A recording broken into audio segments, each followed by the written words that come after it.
Pessoal, bom dia, boa tarde, boa noite. Eu sou o Léo e vamos aí continuar esses estudos nossos de mecânica clássica, onde esse aqui é o vídeo 8 da unidade 4, é o último vídeo dessa unidade 4 da disciplina. Unidade 4, de um total de 7, vamos ver se a gente consegue cumprir a disciplina inteira, mas vamos tentar. Beleza? Então já vamos aí já partir já para a nossa revisão, que aí a gente já inicia a revisão para a gente adiantar com o vídeo. A gente começou falando de transformações ortogonais, depois a gente falou de escalares e vetores, a gente fez uma definição muito rigorosa de escalares e vetores, para quê? Para a gente conseguir fazer operações matemáticas com esses camaradas. Depois a gente falou de vetor posição, velocidade e aceleração, onde a gente está usando aqui essa notação dos pontinhos aqui. A gente falou de produto escalar, produto vetorial. Isso aqui foi só a unidade 1. Então, na unidade 1 dessa disciplina, a gente viu até aqui nessa linha azul.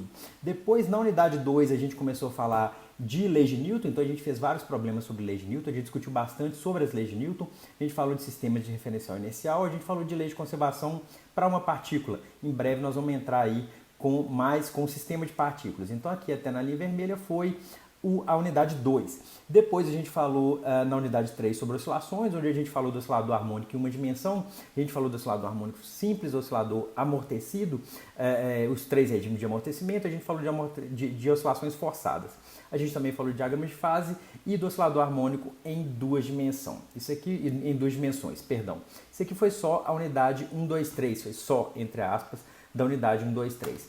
Na unidade 4, que é essa unidade, a gente começou falando de gravitação newtoniana e o nosso problema era qual? Né? O problema nosso é, dado esse corpo aqui verde-limão, qual que é a força gravitacional que ele exerce, que esse corpo aqui inteiro exerce numa massinha M que está localizada fora dele. Então a gente viu que a força gravitacional é dada por esse camarada aqui. A gente também falou de campo gravitacional, a gente definiu o campo gravitacional como sendo esse camarada aqui. Então esse corpo verde-limão, ele gera um campo gravitacional no espaço ao redor dele, nos pontos do espaço ao redor dele, e esse campo gravitacional ele pode ser escrito aqui como gradiente de um potencial, tá certo? Então esse potencial gravitacional φ para uma partícula de massa e emisão centrada na origem, ele pode ser escrito desse jeito aqui, onde que a setinha está mostrando, e para distribuições contínuas de carga, ele pode ser escrito desse jeito. Esse aqui é o potencial gravitacional. Muita coisa aqui é muito similar com o que a gente viu lá em Física 3.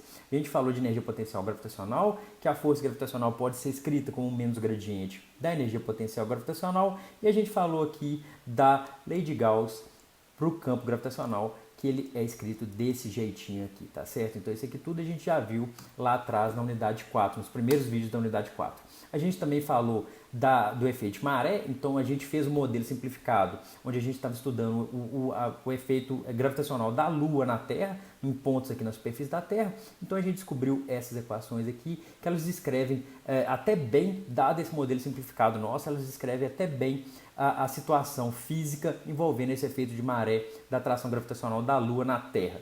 A gente viu algumas limitações, inclusive, desse modelo nosso. Depois a gente falou de força central. Quando a gente está falando de força central, qual que é a ideia, né?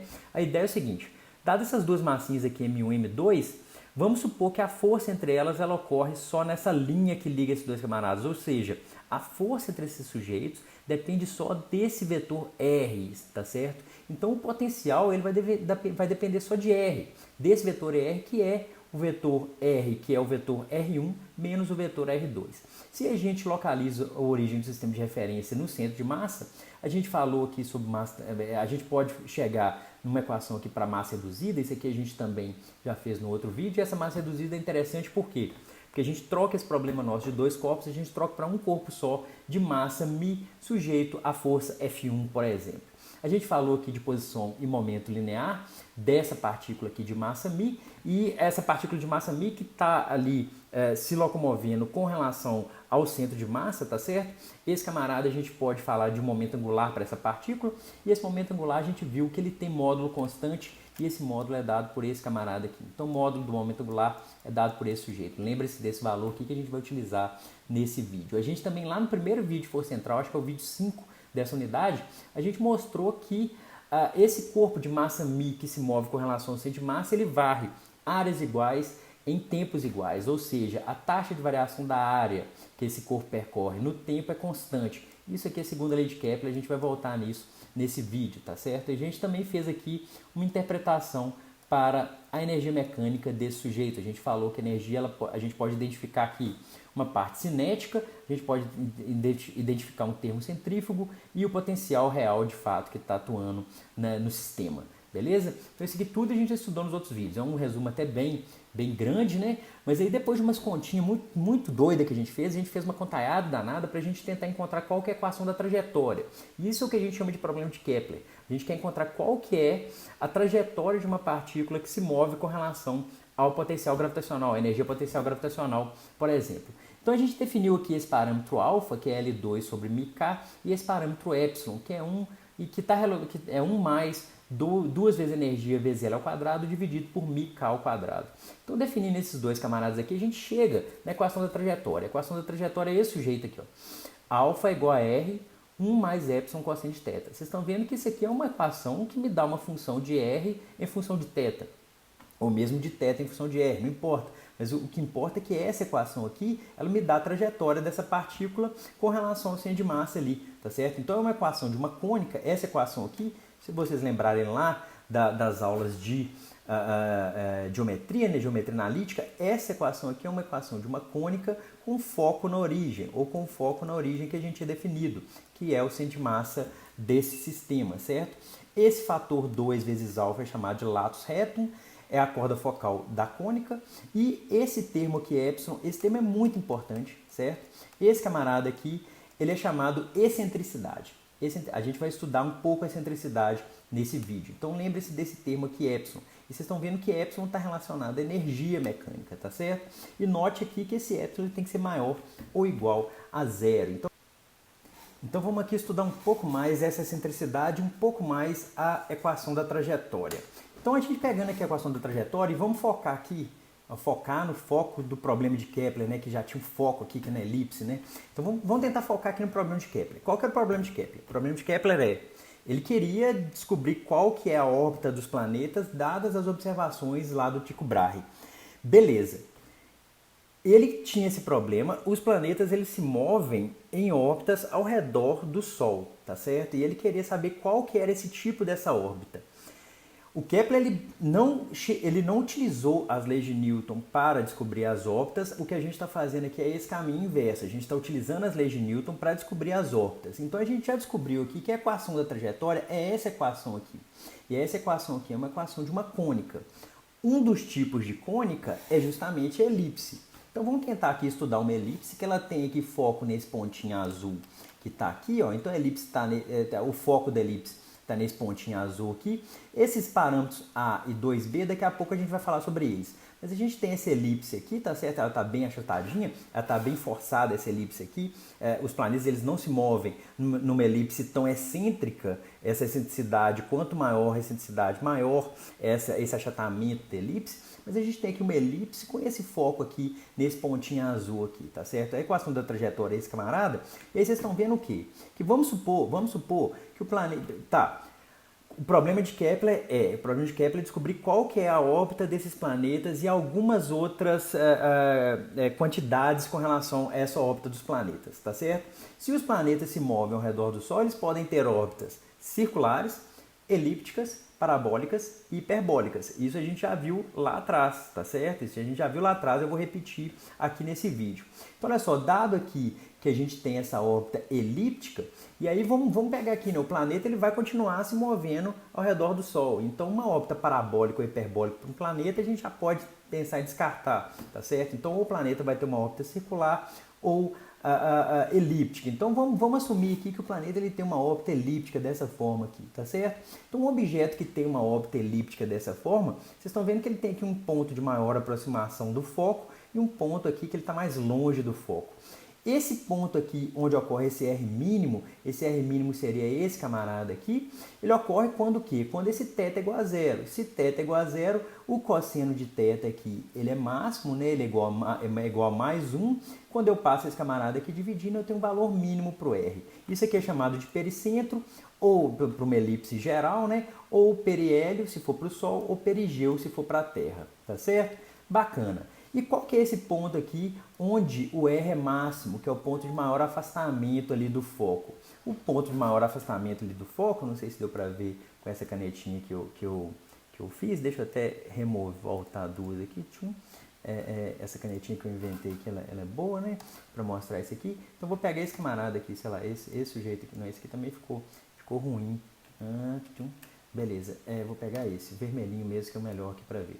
Então, se eu tenho esse ponto aqui onde o R é máximo, o ponto onde o R é máximo, ele ocorre o quê? Ele ocorre justamente quando θ é igual a π. Então, quando θ é igual a π, é o ponto onde o R é máximo, e esse camarada é chamado de apocentro, numa elipse em geral, ou afélio se for para o Sol, ou apogeu se for para a Terra, tá certo? E aí eu queria que vocês notassem o seguinte, dado esse camarada aqui, ó, dada essa definição que a gente fez para esse parâmetro epsilon, especificar o valor de epsilon é justamente especificar a energia, tá certo? Então, se a gente der o valor de epsilon, da excentricidade da órbita, a gente está dando de fato o valor da energia. Então, vamos ver aqui alguns gráficos, né, da energia potencial. Vocês lembram desse gráfico lá do outro vídeo? Então, a gente tem aqui o potencial centrífugo, o potencial real, que é esse tracejado, e aqui em azul o potencial efetivo. Se a gente tiver epsilon igual a zero, a gente tem justamente o que? Epsilon igual a zero é justamente o caso da órbita circular. Se a gente tiver, por outro lado, o epsilon entre 0 e 1, é justamente o caso da órbita elíptica. Vocês estão vendo que a gente tem aqui, ó, um R mínimo, que é esse camarada aqui, e a gente tem um R máximo, que é esse camarada aqui, tá certo? Então aqui, ó, para uma órbita parabólica, ó, inclusive está errado aqui, ó, isso aqui está errado, hein? Isso aqui é epsilon igual a 1, isso aqui é igual a 1. Então isso aqui, ó, para epsilon igual a 1, a gente tem justamente uma órbita parabólica, tá certo? Epsilon igual a 1, uma órbita parabólica. Por quê? Porque a energia é zero. A órbita parabólica ocorre quando a energia é zero. Se a energia é zero, o epsilon tem que ser igual a 1. Se a gente voltar aqui, ó, se a energia é zero, o epsilon é igual a 1, tá certo? Então aqui é porque o professor errou, isso aqui é epsilon igual a 1, tá certo? Então conserta aí, hein, professor?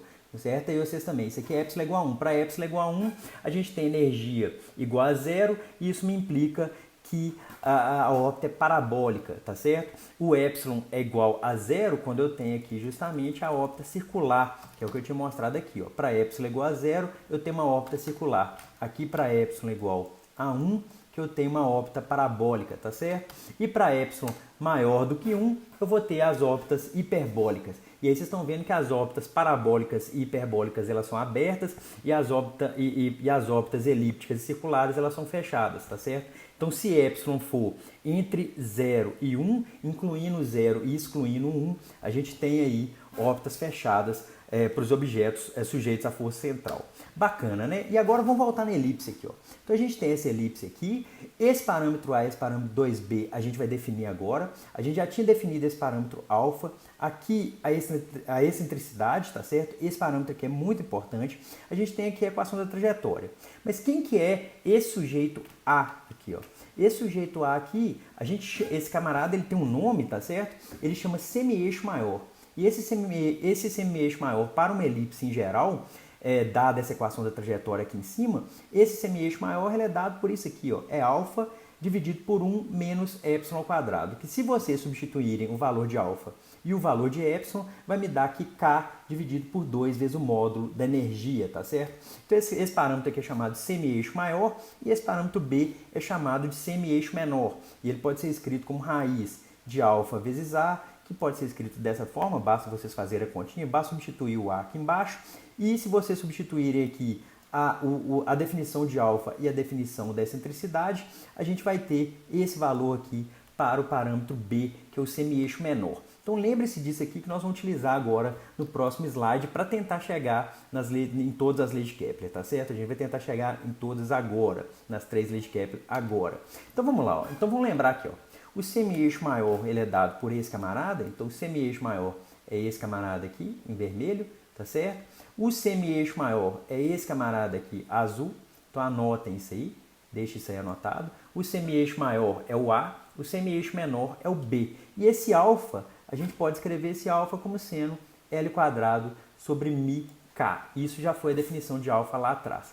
Lá no vídeo 5 dessa unidade, a gente tinha mostrado que a taxa com que o corpo varre uma certa área nessa órbita dele, ela é constante e ela vale L por 2μ, tá certo?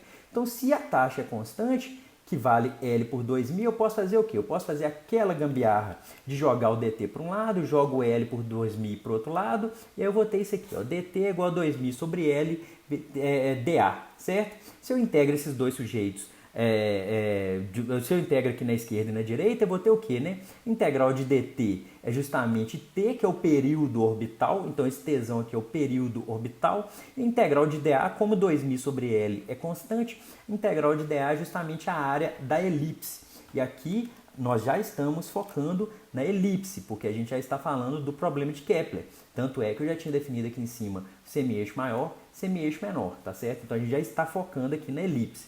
Então olha só, aqui eu vou ter o período orbital é igual a 2000 por L vezes a área que é a área da elipse. Só que a área da elipse, ela é igual a isso aqui, ó. A área da elipse é π a vezes b. Então a área da elipse é π vezes o semi-eixo maior vezes o semi-eixo menor, certo? Então olha só, então vamos pegar aqui e vamos substituir aqui em cima, ó, essa área aqui, vamos substituir aqui em cima e substituir os valores. Quando a gente faz essa continha, a gente vai ter o quê?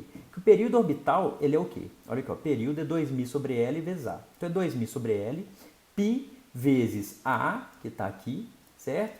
Vezes B, que está aqui, ó.